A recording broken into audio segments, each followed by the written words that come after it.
আশা করি তোমরা সবাই ভালো আছো, আমরাও খুব ভালো আছি। আজকে আমরা দুপুরে লাঞ্চ করে দিদিবের বোনের বাড়ি যাচ্ছি। ওদের বাড়ি হচ্ছে ব্যাঙ্গালোরেই ইলেঙ্কাতে।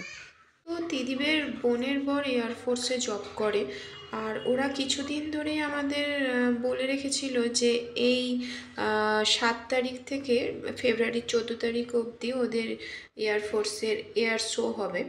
তো ওদের ক্যাম্পাসটা আমাদের বাড়ি থেকে অনেকটাই দূরে, প্রায় 37 কিলোমিটার হবে।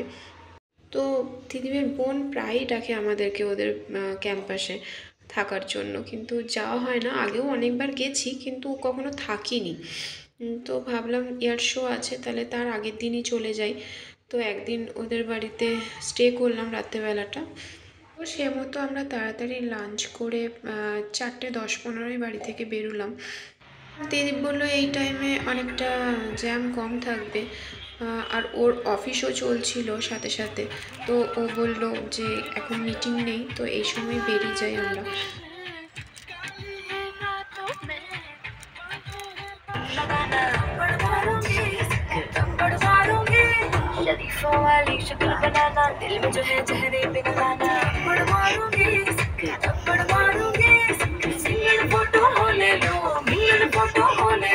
কিবা তো খুবই খুশি ওর, শুনেছে একটা পিপির বাড়ি যাব, সাথে ওখানে একটা ছোট্ট দাদা আছে, খেলতে পারবে। ও খুব খুশি। এয়ারফোর্সে ক্যাম্পাসের ভেতর তো সবাইকে অ্যালাউ নেই, যেহেতু আমরা ওদের ফ্যামিলি মেম্বার্স, তো যার জন্য ওরা আগে থেকেই অ্যালাউ করিয়েছিল। তার জন্য ভোটার কার্ড, আধার কার্ড এবং আমাদের কিছু পাসপোর্ট ফটো ওরা নিয়ে সেখানে অফিসারদের থেকে অ্যালাউ করিয়েছিল। তো সেভাবেই আমরা গেছিলাম। আমাদের ওদের বাড়ি পৌঁছাতে প্রায় 2-2.5 ঘন্টা টাইম লাগে। তো আমরা দেখতেই পাচ্ছ ওখানে পৌঁছে গেছি ওদের ক্যাম্পাসের ভেতর, কিন্তু গেটের সামনে এত পুলিশ ছিল এয়ারফোর্সের, তো আমরা কোনো ভিডিও বা ফটো ওখান থেকে তুলতে পারিনি। তো ভেতরে আসার পর এগুলো ফটোগুলো তুলতে পেরেছি। তো ওদের ক্যাম্পাসটা এতটাই বড়, ওদের কোয়ার্টার অবধি পৌঁছাতে অনেকক্ষণ টাইম লাগে, আর গেটের কাছে এতটাই স্ট্রিক্ট। তো সেখানে ফটো তুললো, তারপর চেক করলো, তারপর আমরা ভেতরে আসতে পারলাম। তো ফাইনালি চলে এসেছি ওদের কোয়ার্টারের ভেতর। এটা হচ্ছে মালার হাজব্যান্ড, আর এটা মালার ছেলে। ও 4 বছর বয়স। তো ওরা খুবই ভালো মানুষ, আর সব সময় ওদের বাড়িতে ডাকে, বাট আমরা যেতে পারি না, অনেকটাই দূরে বলে। তো তার জন্য ওই মালার খুব মন খারাপ করে যে দাদা বৌদি ব্যাঙ্গালোরে থাকতে আসতে পারে না। তো ভাবলাম যে চলেই যাই একসাথে, সবাই মিলে খুব মজা করব। কিভা তো ওর ছোট্ট দাদাকে পেয়ে খুব মজা, ওর সাথে সারাদিন খেলছিল।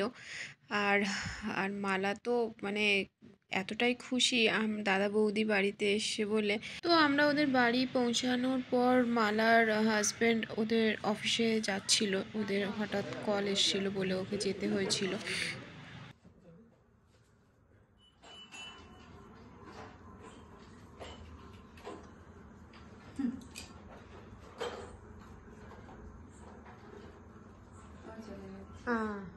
ও একটু রোগা হয়ে গেছে না?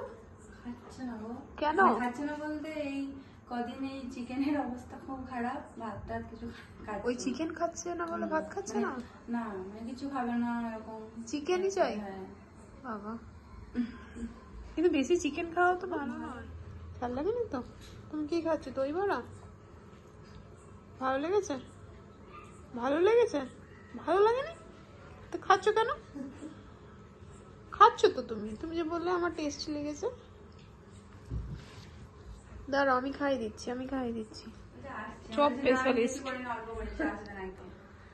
একদম বাইরে চপের মতো। হ্যাঁ দারুণ মরমরে। হ্যাঁ খুব সুন্দর হয়েছে, খেয়ে দেখি একটা। মুড়ি দিয়ে চা আর চপ। তুমি একটু মেখে খাবে? খাবে মাম্মা? খাবে একটু? গরম কিন্তু, একটুখানি খাও, একটুখানি। তুমি খাবে? এসো। ভালো? গরম না ঝাল? কোনটা ঝাল? ঝাল। ও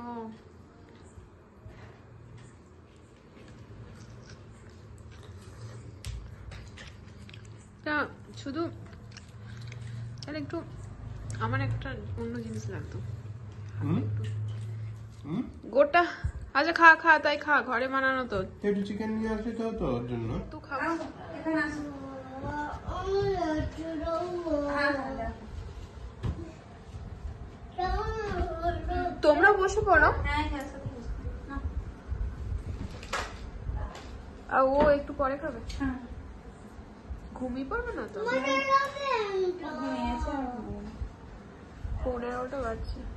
ঘুমিয়ে যাবে না তো?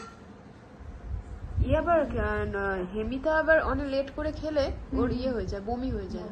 ইয়ে আছে। হ্যাঁ, সেই জন্য ওকে অত লেট করে খাওয়াই না, একটু আগে আগেই খাইতি। হ্যাঁ ময়ূক, তুমি খাবে না? খাবে তো? কি করছো? গেম খেলছো? গেম খেলতে নেই তো। তারপর আমরা রাতে ডিনার করে ওদের ক্যাম্পাসের ভেতর একটু বেরিয়েছিলাম ঘুরতে, সবাই মিলে হাঁটতে বেরিয়েছিলাম। তো এখানে হেমিতা আর ওর ছোট্ট দাদাকে নিয়ে ও দুটো গান নিয়ে ঘুরে বেড়াচ্ছে দুজনা। আর ওদের তো খুব ভালো লেগেছে, ওরা চারিদিকে ঘুরে ঘুরে ছুটে বেড়াচ্ছে।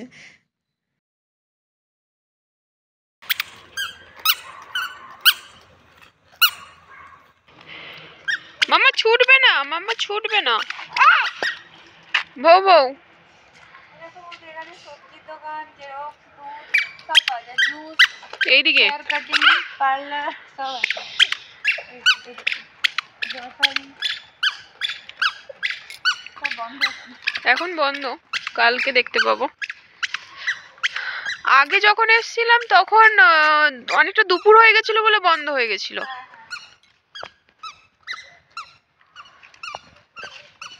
তুমি গান নিয়ে কোথায় যাচ্ছ? এই রে এই রে, লাগাবো গো। টয়লেটের জন্যই। হ্যাঁ, না তাহলে না গো। ওরা অনেক দূর এগিয়ে গেছে। ওরা একসাথে যাবে তা নয়, এখন সামনে এগিয়ে চলে গেছে।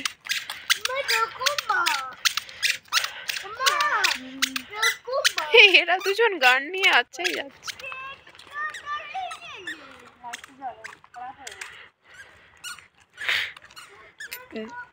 আসতে চলো মাম্মা, ছুটিস না। এটা যেখানে আমরা ঘুরছিলাম ওটা একদমই ওদের কোয়ার্টারের সামনে। যেহেতু ক্যাম্পাসটা অনেকটাই বড়, সেটা হেঁটে দেখাটা সম্ভব না, গাড়ি করে ঘুরতে হবে তার জন্য। তো আমরা জাস্ট রাত্রেবেলায় হাঁটতে বেরিয়েছিলাম বলে ওদের বাড়ির সামনেই ঘুরছিলাম। আর ওদের ক্যাম্পাসে A to Z জিনিসপত্র পাওয়া যায়। স্কুল আছে, কলেজ আছে, জিম আছে, সুইমিং পুল আছে, সমস্ত কিছু আছে। চলো টাটা। ভিডিওটা ভালো লাগলে অবশ্যই একটা লাইক করবেন, চ্যানেলটাকে সাবস্ক্রাইব করবেন।